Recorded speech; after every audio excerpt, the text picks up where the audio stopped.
লোকে বলে মানুষের সবচেয়ে বড় শিক্ষক হল ক্ষুধা। এই ক্ষুধা যখন পেট থেকে উঠে বিবেকে আঘাত হানে, তখন মানুষ হয় সর্বনাশী দানব, নয়তো করুণার প্রতিমূর্তি হয়ে ওঠে। এই গল্পটি সেই তীব্র ক্ষুধার, যা এক শীতের রাতে মুম্বাইয়ের রাস্তায় দুটি ভিন্ন জগৎকে মুখোমুখি দাঁড় করিয়েছিল, একটি চরম প্রাচুর্যের চূড়ায়, অন্যটি চরম দারিদ্র্যের অতলে। এটি কেবল এক চুরির কাহিনী নয়, বরং মানবাত্মার এক অলৌকিক জাগরণ। এক মুহূর্তের সেই ঘটনাটি কি করে কোটিপতি মিশা বর্মার কঠোরতা ও 12 বছরের অনাথ অনিশের সরলতাকে এক করে, ধনী গরিবের বিভেদকে অশ্রু ও রক্ত দিয়ে ধুয়ে দেয়, সেই উপাখ্যান। যে ওয়ালেট চুরি গিয়েছিল তা ছিল লক্ষ টাকার, কিন্তু যা ফিরিয়ে এসেছিল তা ছিল অমূল্য মানবতা। মুম্বাইয়ের ফুটপাতে এক অসহায় রাত। মুম্বাইয়ের রাস্তায় তখন সন্ধ্যা নামছে। বৃষ্টির ফোঁটা কাঁচের জানালায় মুক্তোর মতো ঝলকাচ্ছিল। কিন্তু ফুটপাথে থাকা 12 বছরের অনিশের জন্য এই বৃষ্টি যেন এক বিপদ হয়ে নেমে এসেছিল। অনিশের শরীর ভিজে কাঁপছিল, কিন্তু তার নিজের ঠান্ডার চিন্তা ছিল না। তার ছোট বোন নিতু কাছেই একটি ছেঁড়া ত্রিপলের নিচে তীব্র জ্বরে পুড়ছিল। তার কাছে না ছিল ওষুধ, না ছিল এক টুকরো রুটি। অনিশ পকেট হাতড়ালো, কিন্তু তা খালি। গত 2 দিন ধরে সে কিছুই খায়নি। সে অনেক লোকের কাছে হাত পেতেছিল, কিন্তু গাড়ির কালো কাঁচ কখনো নামেনি। দুনিয়া খুব দ্রুত এগিয়ে যাচ্ছিল, আর অনিশের মতো মানুষ সেই গতির চাকার নিচে পিষে যাচ্ছিল। তখনই তার নজর রয়্যাল ক্যাসেল হোটেলের গেটে পড়ল। একটি ঝলমলে কালো মার্সিডিস এসে থামল। গাড়ি থেকে নামলেন এক মহিলা, নাম মিশা বর্মা, শহরের সবচেয়ে বড় বিজনেস আইকন। তার চেহারায় ছিল এক অসাধারণ তেজ, চোখে কঠোরতা, আর পরনে ছিল লক্ষ টাকার স্যুট। তিনি ফোনে কারো ওপর চিৎকার করছিলেন। তাড়াহুড়োয় গাড়ি থেকে নামার সময় তার দামি চামড়ার ওয়ালেট হাত থেকে পিছলে কাদাভরা জলে পড়ে গেল। মিশা বর্মার সেদিকে খেয়াল ছিল না। তিনি ফোনে কথা বলতে বলতে ভেতরে চলে গেলেন। চুরি এবং বিবেক।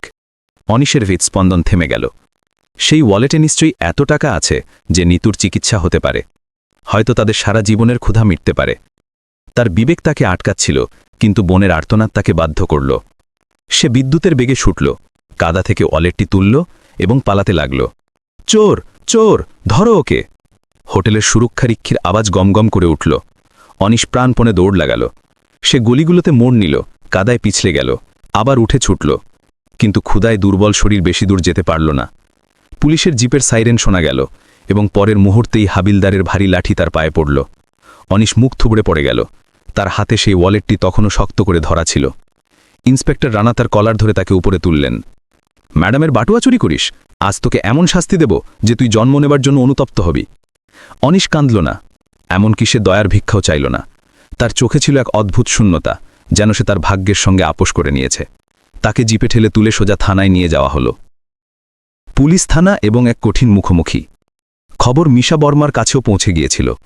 তিনি তার ওয়ালেট নিতে এবং সেই অপরাধীকে শাস্তি দিতে থানার দিকে রওনা দিলেন। তিনি জানতেন না যে আজ সেই থানায় এমন কিছু ঘটতে চলেছে যা তার আত্মাকে নাড়িয়ে দেবে। থানার ভেতরের পরিবেশ ছিল ভারী ও ভীতিকর। ছাদে ঝোলানো পুরনো পাখাটি এক অদ্ভুত ক্যাচক্যাক শব্দে ঘুরছিল, যেন এই জায়গার নির্দয়তার সাক্ষী দিচ্ছে।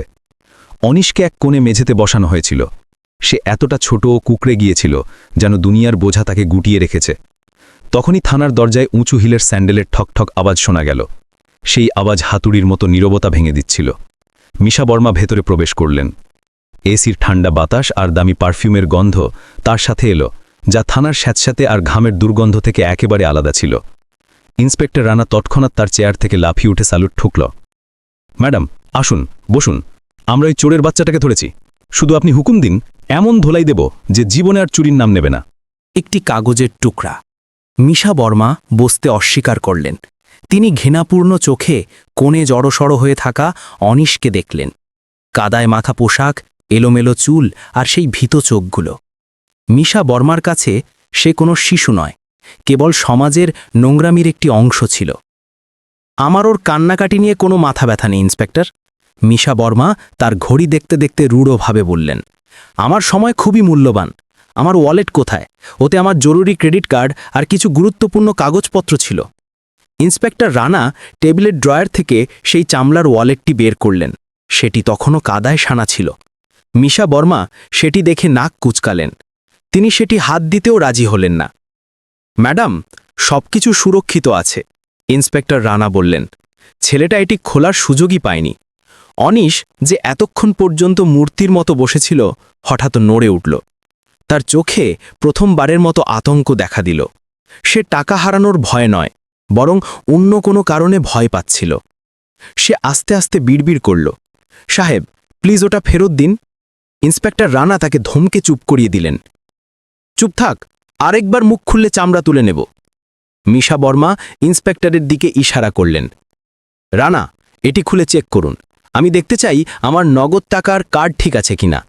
আর দেখুন যেই ছোট অপরাধী তাতে কিছু নোংরা করেনি তো। ইন্সপেক্টর রানা একজন বাধ্যভৃত্যের মতো ওয়ালেটের চেন খুললেন। অনিশের নিঃশ্বাস আটকে গেল। সে বিস্ফারিত চোখে সেই ওয়ালেটটির দিকে তাকিয়েছিল, যেন তার জীবন সেটির ভেতরে বন্দী। ইন্সপেক্টর রানা ওয়ালেটটি টেবিলের উপর উল্টে দিলেন এবং ঝেড়ে দিলেন। গোলাপি রঙের দুটি 2000 টাকার নোটের বান্ডিল আর সোনার মতো ঝকঝকে ক্রেডিট কার্ডগুলো টেবিলের উপর ছড়িয়ে পড়ল। কিন্তু সেই নোট ও কার্ডগুলোর মধ্যে আরও একটি জিনিস ছিল, যা ওয়ালেট থেকে পড়ে টেবিলের উপর এসে থামল। সেটা কোনো দামি হীরা বা গয়না ছিল না। সেটা ছিল একটি ভাঁজ করা পুরনো কাগজের টুকরো, যা রক্ত আর ওষুধের গন্ধে সানা ছিল, আর সাথে ছিল একটি ছোট ঘষা মাজা প্লাস্টিকের পুটলি। ইন্সপেক্টর রানা হাসতে যাচ্ছিলেন যে, ম্যাডাম দেখুন এই আবর্জনা। কিন্তু তখনই তার নজর সেই ভাঁজ করা কাগজের উপর পড়ল। ইন্সপেক্টরের হাত শূন্যে জমে গেল। তার চেহারা থেকে কঠোরতার মুখোশ সরে গেল এবং তার জায়গায় এক গভীর হতবাক ভাব স্থান নিল। পুরো ঘরে মৃত্যুর মতো নীরবতা নেমে এলো। মিশা বর্মা, যিনি কোটি কোটি টাকার চুক্তি করার সময়ও চোখের পলক ফেলতেন না, সেই সামান্য কাগজটি ধরে তার হাত কাঁপছিল। এক মায়ের পুনর্জন্ম। তখনই অনিশ, যে এতক্ষণ পর্যন্ত চুপ ছিল, ফুপিয়ে কেঁদে উঠল। তার সাহস জবাব দিয়েছিল। সে হাত জোর করে নিল এবং তার কণ্ঠস্বর কোনো আহত পাখির মতো কেঁপে উঠল। ম্যাডাম, আপনি আপনার সব টাকা নিয়ে নিন, আমাকে মারুন, জেলে ভরে দিন, অনিশ হিস্টিরিয়াতে বলল। কিন্তু প্লিজ ওই প্রেসক্রিপশনটা আমাকে ফেরত দিন। ওটা হারিয়ে গেলে ডাক্তারবাবু ওষুধ দেবেন না। ও মারা যাবে ম্যাডাম, ও মারা যাবে। সে তার ভেজা চোখ মুছে সরলতায় বলল, আমি আপনার টাকা খরচ করিনি। আমি শুধু প্রেসক্রিপশন আর ওই বিস্কিটটা আপনার বাটুয়ায় রেখেছিলাম, যাতে বৃষ্টিতে ভিজে না যায়। ভেবেছিলাম ওষুধ নিয়ে বাকি টাকা আপনার হোটেলের গেটে ফেলে দিয়ে যাব। সত্যি বলছি ম্যাডাম, আমি চোর নই, আমি শুধু ভাই। তার কথা শুনে ইন্সপেক্টর রানা, যিনি আজ পর্যন্ত না জানি কত অপরাধীকে পিটিয়েছেন, ধপ করে তার চেয়ারে বসে পড়লেন। তিনি তার মুখ অন্যদিকে ঘুরিয়ে নিলেন। হয়তো তিনি তার ভেজা চোখ কাউকে দেখাতে চাননি। মিশা বর্মা সেখানেই মূর্তির মতো দাঁড়িয়ে রইলেন। তার চোখের সামনে নিজের ঐশ্বর্য আর এই শিশুর দারিদ্র্যের পার্থক্য একটি চড়ের মতো লাগল। তিনি তার লক্ষ টাকার ওয়ালেটের দিকে তাকালেন এবং তারপর সেই 4 টাকার কয়েনগুলোর দিকে। আজ তার ওয়ালেট খুব হালকা এবং সেই প্রেসক্রিপশনটি খুব ভারী মনে হচ্ছিল। অনিশ হাঁটু গেড়ে হামাগুড়ি দিয়ে মিশা বর্মার পা ধরে ফেলল। আমার বোনকে বাঁচিয়ে নিন, তারপর আপনি আমাকে যা শাস্তি দেবেন আমি মেনে নেব। মিশা বর্মা একটি গভীর শ্বাস নিলেন। তিনি প্রেসক্রিপশনটি মুঠোর মধ্যে চেপে ধরলেন এবং ইন্সপেক্টরের দিকে তাকালেন। তার চোখে এখন আর রাগ ছিল না, বরং এমন এক ঝড় ছিল যা সব কিছু বদলে দিতে যাচ্ছিল। ইন্সপেক্টর, মিশা বর্মার আওয়াজ গমগম করে উঠল, কিন্তু এইবার তাতে অহংকার নয়, বরং এক অদ্ভুত তিক্ততা ছিল। গাড়ি বের করুন। ইন্সপেক্টর রানা হতবম্ব হয়ে গেল। গাড়ি কোথায় নিয়ে যাব ম্যাডাম? একে জেলে নিয়ে যেতে হবে। মিশা বর্মা অনিশের হাত ধরে তাকে মাটি থেকে তুললেন। তার দামি স্যুটের পরোয়া না করে তিনি শিশুটির নোংরা আর কাদামাখা হাতটি ধরলেন। জেলে আয়। মিশা বর্মা অনিশের চোখের দিকে তাকিয়ে বললেন। হাসপাতাল, এক্ষুনি। এলিট কেয়ার হাসপাতাল। বৃষ্টি আরও তীব্র হয়ে গিয়েছিল, যেন আকাশও এই দৌড়ে সামিল হয়েছে। কিন্তু এইবার রাস্তায় ছোটা চাকার উদ্দেশ্য কাউকে জেলে পাঠানো নয়, বরং কাউকে মৃত্যুর মুখ থেকে টেনে আনা ছিল। মিশা বর্মা অনিশকে পুলিশের জিপে নয়, বরং তার মার্সিডিসে বসিয়েছিলেন। এসি ঠান্ডা হাওয়ায় অনিশ জড়সড় হয়ে যাচ্ছিল। সে সিটের কোণে এমনভাবে বসেছিল যেন তার স্পর্শে সেই দামি গাড়িটি নোংরা হয়ে যাবে।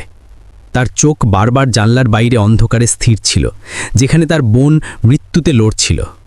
আর কত দূর? মিশা বর্মা ড্রাইভারের ওপর চিৎকার করলেন। তার কণ্ঠে সেই কঠোরতা ছিল, কিন্তু এইবার তাতে অস্থিরতা ছিল। গাড়িটি একটি অন্ধকার ফ্লাইওভারের নিচে এসে থামল। এখানকার দুনিয়া শহরের চাকচিক্য থেকে সম্পূর্ণ আলাদা ছিল। এখানে না ছিল স্ট্রিট লাইট, না ছিল পাকা রাস্তা, শুধু কাদা, আবর্জনার স্তূপ আর দুর্গন্ধ ছিল। অনিশ গাড়ি থামতেই দরজা খুলে দৌড়াল। নিতু, নিতু! সে অন্ধকারে চিৎকার করল। মিশা বর্মাও তার পিছু ছুটলেন। তার দামি স্যান্ডেলগুলো কাদায় দেবে যাচ্ছিল। বৃষ্টি তার ডিজাইনার পোশাক ভিজিয়ে দিচ্ছিল, কিন্তু তার কোনো হুঁশ ছিল না।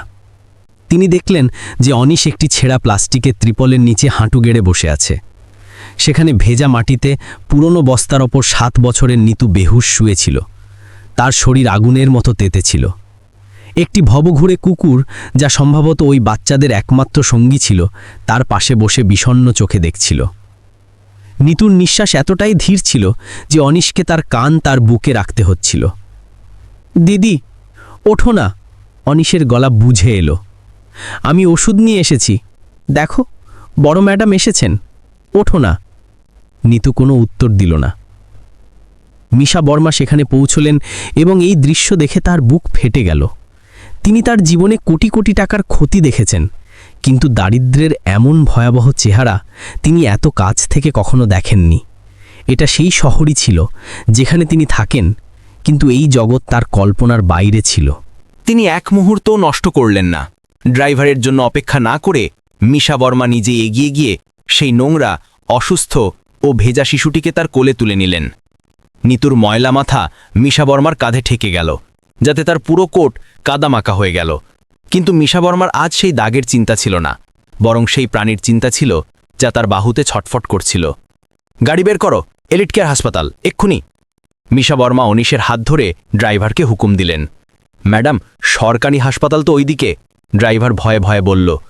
আমি বলেছি এলিট কেয়ার হাসপাতাল, মিশা বর্মা গর্জন করলেন। আমার শহরের সেরা ডাক্তারদের চাই। এই মেয়েটার গায়ে যদি একটা আঁচড়ও লাগে, তবে আমি পুরো হাসপাতাল কিনে বন্ধ করে দেব। চলো! গাড়ি আবার শহরের আলোর দিকে ছুটল। পেছনের সিটে অনিশ তার বোনের ঠান্ডা হাত ধরে বসেছিল, এবং মিশা বর্মা, যিনি কখনো কাউকে ছোঁয়াও পছন্দ করতেন না, আজ সেই মেয়েটির কপালে জলপট্টি দিচ্ছিলেন। পথে অনিশ আস্তে করে জিজ্ঞাসা করল, ম্যাডাম, ওই ৪৫০০ টাকা অনেক বেশি, তাই না? আমি সারা জীবন কাজ করব, আপনার টাকা শোধ করে দেব। মিশা বর্মার চোখ থেকে একটি অশ্রু গড়িয়ে তার গালে এসে পড়ল। ৪৫০০ টাকা, যা তার জন্য একজন ওয়েটারের টিপের সমান ছিল, তাই ছেলেটির জন্য ছিল সারা জীবনের ঋণ। সেই মুহূর্তে তার নিজের ধন সম্পদের প্রতি ঘৃণা জন্মালো।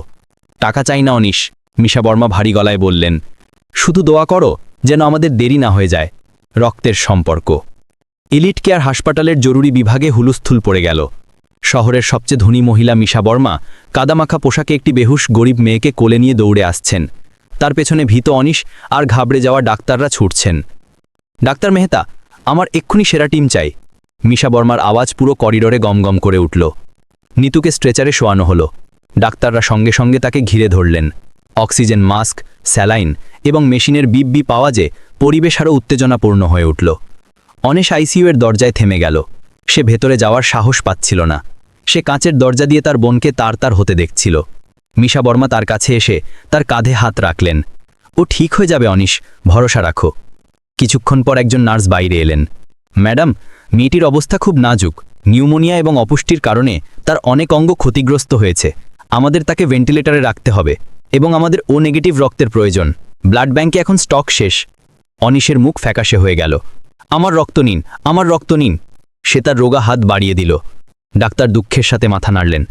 বাবা, তুমি নিজেই খুব দুর্বল। তোমার রক্ত নিলে তোমার প্রাণ যেতে পারে। আমাদের একজন সুস্থ ব্যক্তির প্রয়োজন। মিশা বর্মা এক মুহূর্তের জন্য তার শ্বাস ধরে রাখলেন। তিনি নার্সটির দিকে তাকালেন। আমার ব্লাড গ্রুপ ও নেগেটিভ। ডাক্তার এবং নার্স দুজনেই অবাক হয়ে গেলেন। কিন্তু ম্যাডাম, আমার রক্ত নিন, যতটা প্রয়োজন ততটা নিন। মিশা বর্মা তার আস্তিন উপরে তুলে বললেন। কি দেখছেন? আমার শিরাতেও সেই লাল রক্তই আছে যা ওই মেয়েটির প্রয়োজন। চলুন। পরের কয়েক ঘন্টা কিয়ামতের মতো কাটল। মিশা বর্মা একটি বিছানায় শুয়ে রক্ত দিচ্ছিলেন, আর অন্য বিছানায় নিতু জীবন এবং মৃত্যুর মাঝে ঝুলছিল। সেই রক্তের নল আজ ধনী ও দরিদ্রের মাঝে 100 বছরের পুরনো ফাঁক মিটিয়ে দিয়েছিল। রক্ত দেওয়ার পর মিশা বর্মা কিছুটা দুর্বলতা অনুভব করলেন, কিন্তু তিনি বিশ্রাম নিতে থামলেন না। তিনি বাইরে অপেক্ষার জায়গায় অনিশের পাশে গিয়ে বসলেন।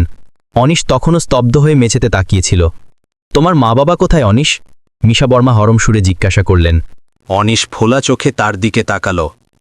গ্রামে খরা ছিল, তাই শহরে এসেছিলাম। ভেবেছিলাম মজুরি করব, কিন্তু এখানে এসে বাবা অসুস্থ হয়ে পড়লেন। তিনি বাঁচলেন না। মা আমাদের পালার জন্য অনেক কাজ করেছেন, কিন্তু গত মাসে একটি গাড়ি তাকে ধাক্কা মারে। তার আওয়াজ ভেঙে গেল। মরার সময় তিনি আমার হাত ধরে বলেছিলেন, অনিশ, নিজের বোনকে কখনো ছেড়ে দিস না। তুই এখন ওর ভাই, তুই ওর বাবা। আমি কথা দিয়েছিলাম ম্যাডাম, কিন্তু আমি আমার কথা রাখতে পারলাম না। অনিশ হাউমাউ করে কাঁদতে লাগল। আমি চোর হয়ে গেলাম ম্যাডাম, আমি আমার মায়ের মাথা হেঁট করে দিলাম। মিশা বর্মার মন গলে গেল। তিনি সেই শিশুটিকে নিজের বুকে জড়িয়ে নিলেন। যে মহিলাকে দুনিয়া পাথর হৃদয় বলতো, আজ এক অচেনা শিশুর অশ্রুতে গলে যাচ্ছিলেন। তুমি কোনো পাপ করনি অনিশ, তিনি বললেন। আসল অপরাধী তো আমরা, যারা নিজেদের বড় বড় গাড়িতে বসে ভুলে যাই যে কাঁচের বাইরেও একটি দুনিয়া আছে যা ক্ষুধায় কষ্ট পাচ্ছে। তুমি চুরি করনি, তুমি শুধু তোমার বোনের প্রাণ বাঁচানোর চেষ্টা করেছ। আর আজ তুমি আমাকে মানুষ হতে শিখিয়ে দিলে। এক নতুন সকাল। তখনই আইসিইউ এর দরজা খুলল এবং ডাক্তার মেহতা বাইরে এলেন। তার মুখে ছিল ক্লান্তি, কিন্তু ঠোঁটে এক হালকা হাসি। ডাক্তার মেহতার চেহারায় আসা সেই হালকা হাসি যেন পুরো করিডোরে জমে থাকা বরফ গলিয়ে দিল। তিনি তার মাস্ক সরিয়ে স্বস্তির নিঃশ্বাস নিয়ে বললেন, চমৎকার হয়েছে, নিতু বিপদমুক্ত, জ্বর কমছে এবং তার হৃৎস্পন্দন এখন স্বাভাবিক। মিস বর্মা, আপনার দেওয়া রক্ত ওর শরীরে বইছে, আপনি ওকে নতুন জীবন দিয়েছেন। অনিশের পায়ে যেন প্রাণ ফিরে এলো। সে আনন্দে চিৎকার করল না, শুধু সেখানেই হাঁটু গেড়ে বসে মেঝে চুম্বন করল। তার চোখ থেকে অশ্রুর বন্যা বইল। এই অশ্রু কষ্টের নয়, কৃতজ্ঞতার ছিল। সে বারবার বিড়বিড় করছিল, আমার নিতু বেঁচে গেছে, আমার বোন বেঁচে গেছে। মিশা বর্মা এগিয়ে এসে অনিশকে তুললেন। সেই মুহূর্তে তিনি একজন ধনকুবের নন, শুধু একজন মহিলা ছিলেন যিনি মমতার অনুভব করেছিলেন।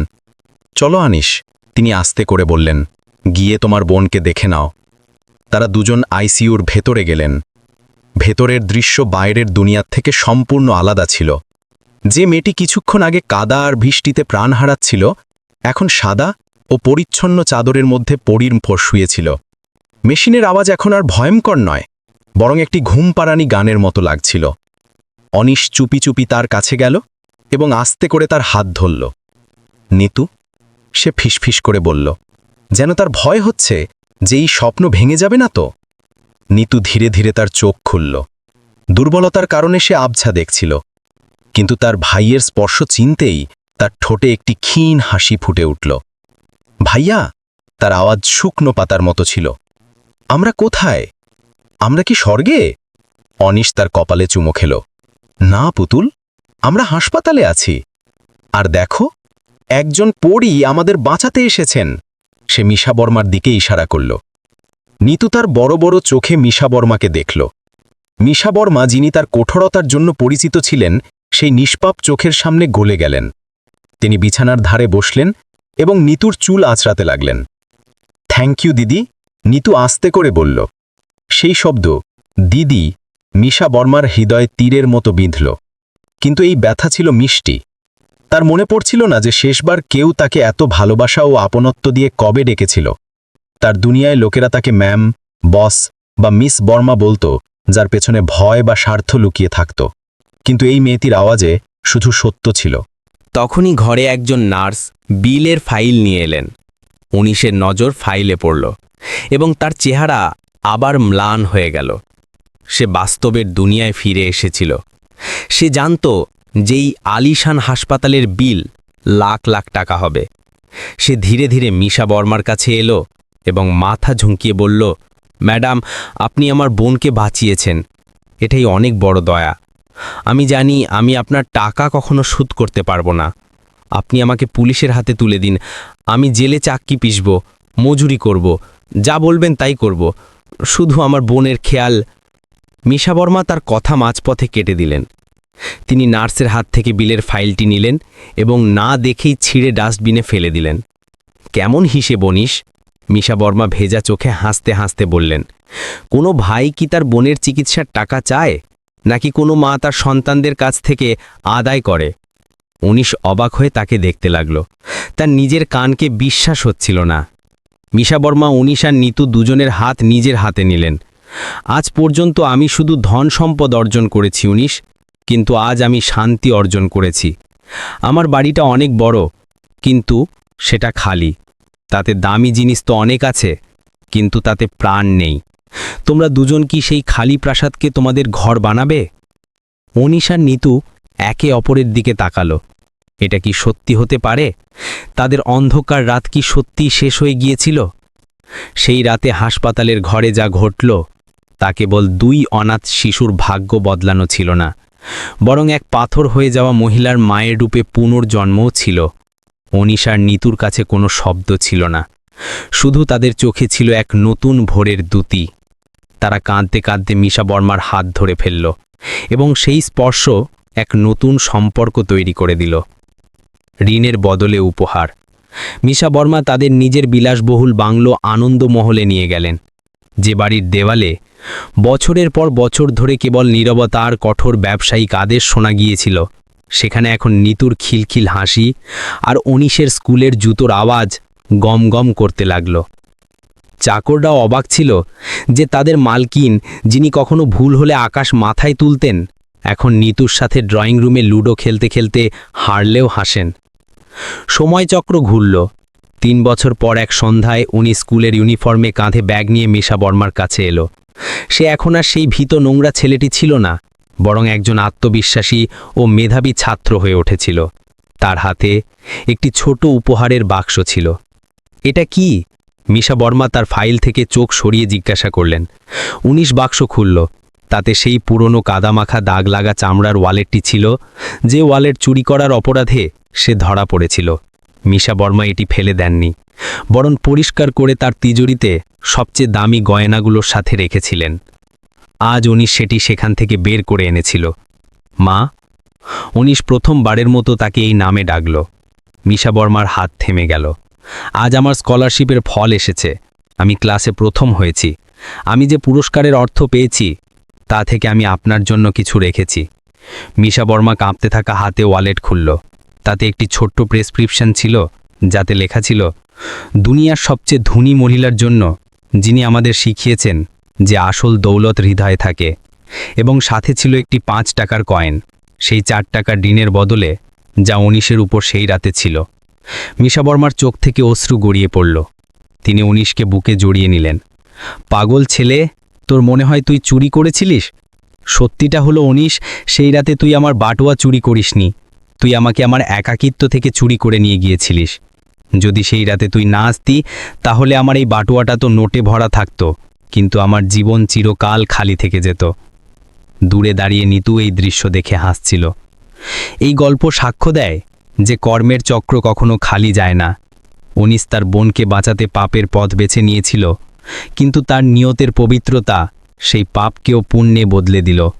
দুনিয়া যাকে চোর বলছিল, সে আসলে এক ত্রাণকর্তা হয়ে এসেছিল, যে 3টে জীবনকে বাঁচিয়েছিল। সত্যি বলা হয়েছে, কাদাই পদ্ম ফোটে, এবং কখনো কখনো সবচেয়ে অন্ধকার রাতই সবচেয়ে সুন্দর ভোর নিয়ে আসে। মানবতার চেয়ে বড় কোনো ধর্ম নেই, এবং দয়ার চেয়ে বড় কোনো শক্তি নেই।